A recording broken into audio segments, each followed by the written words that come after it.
Hello दोस्तों। तो जो उत्तराखंड में बाहरियों का जो दबदबा है और जो उत्तराखंड का पिस रहा है जो स्थानीय निवासी है, तो आज उस बारे में बात करेंगे।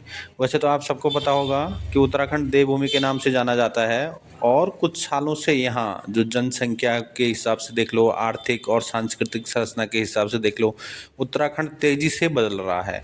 जिसमें क्या हो रहा है कि आम उत्तराखंड के लोगों के अधिकार, रोजगार व पहचान तीनों की आज स्थिति बहुत खराब है।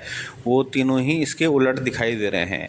इसके उलट में आप देखेंगे तो जो दोस्तों हम आए बाहरी हैं लोगों रैली का जो में बढ़ता और दबदबा रैली है है वो उत्तराखंड आतंकी में कामगारी बहुत को न्याय दिलाने के गंभीर लिए विषय हो गया और है। आप देख सकते हैं कितने राज्य तादाद में यहाँ के पे जो लोग आए मैदानी हैं। इलाके हैं आप और देख यहाँ सकते तक कि अब पहाड़ों में भी तो जो ज़मीनें हैं उसके जो बड़ी बड़ी पैमाने पर खरीद फरोख्त हो रही है, उसमें होटल, रिजॉर्ट हजारों संख्या और में यहाँ पे व्यापार लोग जो आए हैं बाहर और के यहाँ लोग पे कर आप रहे देख सकते हैं हैं, उसमें स्थानीय लोग हैं वो केवल मजदूर व चौकीदार ही सीमित तक रह गए ये हैं। डीपीआई के तो ये नेतृत्व ने बना उत्तराखंड रखा की है और आम ये जनता के घराना लिए यहाँ पे फूटेगा। बहुत गंभीर विषय है। इस पे उत्तराखंड की जनता को सोचना चाहिए कि क्या कारण है कि उनकी जो जो गांव की भी ज़मीन है वो भी अब उनको मतलब उसे पाने के लिए भी उन्हें अब बहुत संघर्ष करना पड़ेगा, क्योंकि वहाँ बाहरी लोगों का कब्जा हो चुका होगा। कि जब तक ये उत्तराखंडी सो रखे हैं बाहर, देहरादून और हरिद्वार, नैनीताल इस तरीके से जो सिटी में आधा देहरादून आधा पहाड़ जो बसा हुआ है, जब तक ये अपनी जमीन तक पहुँचेंगे तब तक वहाँ कब्जा हो चुका होगा।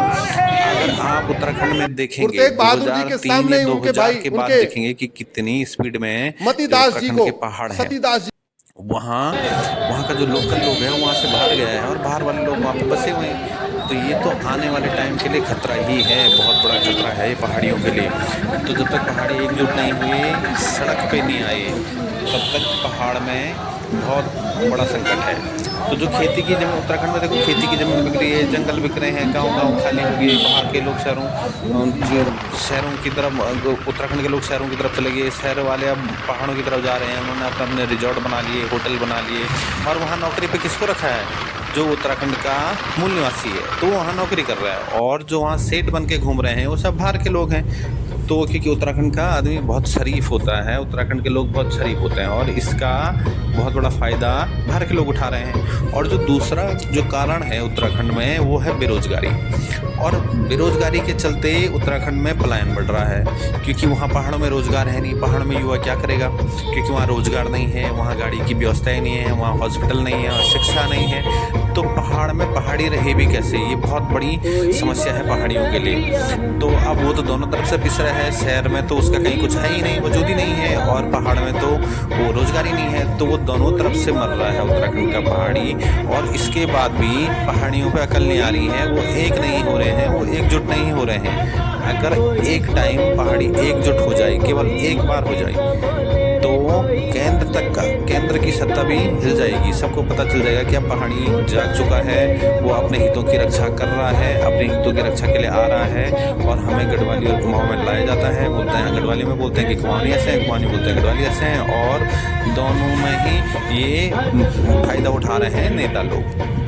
तो कुमाऊं की भी हालत वैसी है दोस्तों जैसे गढ़वाल की है, मतलब पूरे उत्तराखंड की हालत ऐसी है। तो अभी एक चीज़ जो सुनने में आई है, जो मुख्यमंत्री जी ने कहा है कि जो हरिद्वार है इसके कुछ घाट जिसमें बाहरी लोग नहीं आ पाएंगे, दूसरे धर्म के लोग नहीं जा पाएंगे, ये उनका फैसला बहुत अच्छा है, लेकिन काफ़ी देर से आया। और ये सिर्फ हरिद्वार के लिए ही नहीं, ऋषिकेश के लिए भी होना चाहिए। और जो हमारी 4 धाम है इनके लगभग 100 किलोमीटर का रेडियस इसमें होना चाहिए कि 100 किलोमीटर तक कोई बाहर के लोग जो दूसरे उस समुदाय से विशेष से आते हैं वो वहाँ पे ना रहें। क्योंकि आज भी देखेंगे आप तो जो गांव से गांव जो पहाड़ी है वो अपने गांव छोड़ के शहर में आया, लेकिन यहाँ से बिजनौर से, यहाँ से दूसरे कोई डिस्ट्रिक्ट से, बिहार से, वो वहाँ काम करने जा रखा है। तो वो गढ़वाल में काम कर रहा है।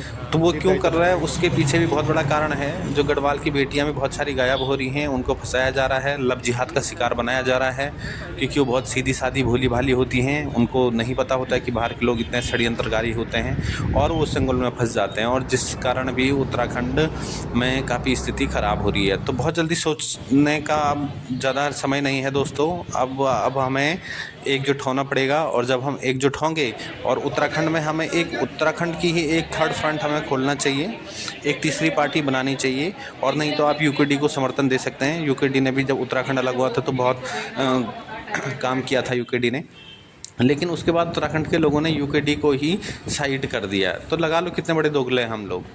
तो हम अपनी गलतियों के चक्कर में पिस रहे हैं, ऐसा भी हम बोल सकते हैं। तो हमें एक ऐसी पार्टी, मजबूत पार्टी, क्षेत्रीय पार्टी ज़रूर उसको सपोर्ट करना चाहिए था। अगर ऐसा होता, एक क्षेत्रीय पार्टी हमारी रहती, तो हमारे संसद में हमारे लोग रहते, यहाँ की विधानसभा में हमारे लोग रहते, तो वो हमारे ही लोगों के लिए सोचते।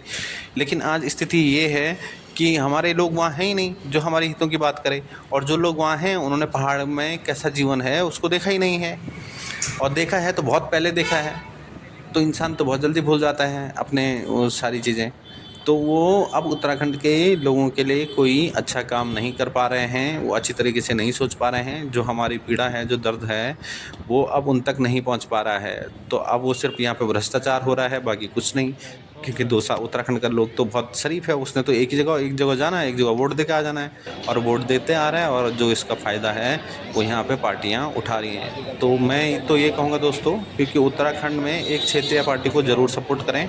आप चाहे जिससी को भी कर लें, पर एक क्षेत्रीय पार्टी को ज़रूर सपोर्ट करें।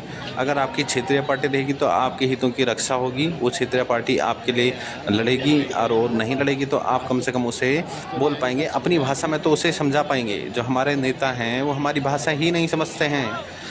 अगर कोई उनसे गढ़वाली में जाके कुछ बोल दे तो उनको नहीं पता है। आधे से ज़्यादा नेता तो जिनको नहीं पता है कि गढ़वाल के लोग किस तरीके से, क्या उनकी भाषा है और किस तरीके से वो बात करते हैं कि